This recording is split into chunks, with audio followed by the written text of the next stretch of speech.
Hello, and welcome back to the Reading Studio.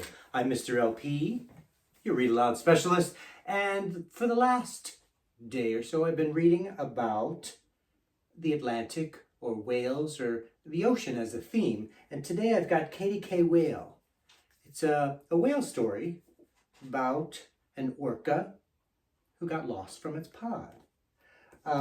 It's by Suzanne Tate, and Suzanne Tate has several others in this nature series in the ocean. She has Wendy Whale and Tammy Turtle. So we'll check those out next couple of days. But let's get started with Katie K. Whale, A Whale of a Tale by Suzanne Tate, illustrated by James Melvin. And at the beginning, there's a little story about how this book came to be, and a story about a killer whale. Katie K. Whale. Katie K. Whale was a young killer whale, or orca. She was a black and white beauty. Katie K. was 13 feet long. She was a very big girl. Her home was in a group of whales called a pod. Katie K. swam and played with other calves in her pod. The young orcas liked to flip their tails in the water. Then they would play in all the bubbles. An older whale, an auntie, watched over them as they played. "Watch me now, auntie," Katie K. squealed. She sliced the waves and dived deep. When she came to the surface, Katie K. swam on her back and swept her fins to and fro. Auntie always paid close attention to Katie K. and the other young orcas. She was a stand-in for their mothers when they were busy with the younger calves. Auntie was an important member of the pod. Captain K was important too. He was a huge male, the protector of the pod. He often went looking for prey, animals for the orcas to catch and eat. But it was Auntie and Katie K's mother who taught the young orcas how to spy hop.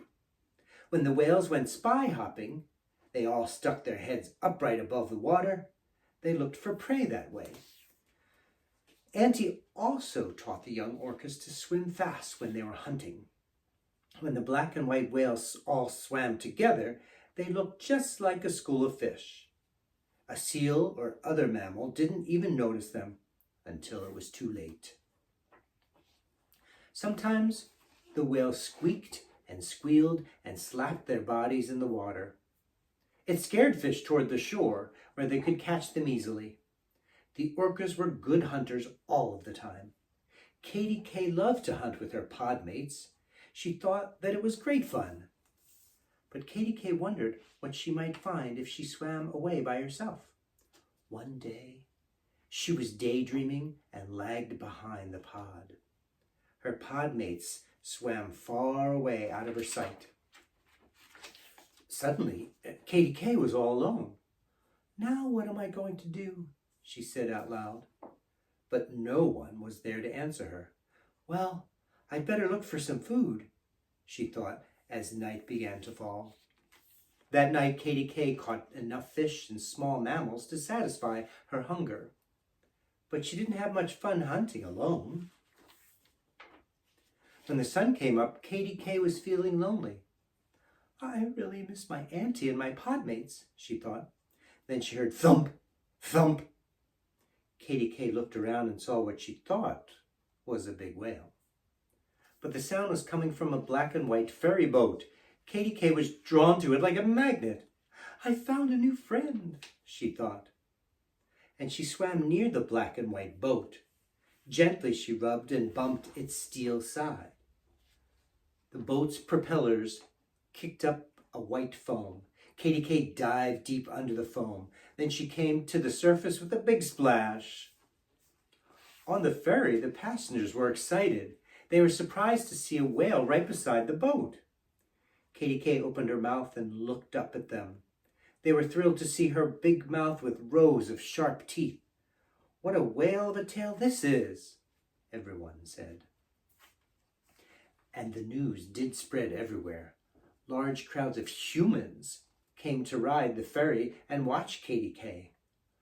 all the teachers said, "Let the children miss classes so that they can watch the whale." Many children came to ride the ferry. Katie Kay enjoyed showing off for them. "I'll dive deep down. When I come up, I'll splash them with water," she thought to herself. And when she did, the children loved it. Crew members on the ferry began to wonder about Katie Kay. "Oh, she's not getting enough food," one of the crew members said. "Let's be helpful humans and offer fish to her." But Katie Kay acted picky when they tried to feed her.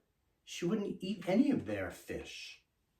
The helpful humans didn't know Katie Kay wasn't hungry at all, for she went hunting for food every night while the boat was docked. Days went by, and the passengers spent hours leaning over the side of the ferry. They didn't want to miss any of the whale's winning ways.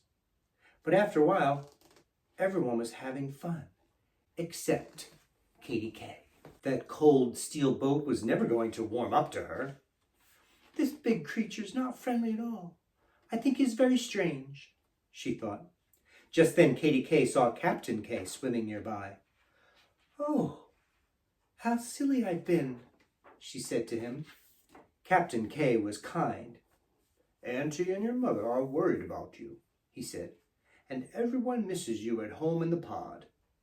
Come, I'll lead you there." Katie Kay was happy thinking about her podmates. She caught a big wave and followed Captain Kay. They soon saw the pod. Auntie was squeaking and squealing. "Welcome." "I'll remember to stay away from strangers," Katie Kay squeaked back. "And now I know," she said. "Home is where I want to be." The end, and that's Katie Kay Whale, A Whale of a Tale by Suzanne Tate. Thanks for joining me in the reading studio, and we'll see you next time for another visit to the ocean and some whales.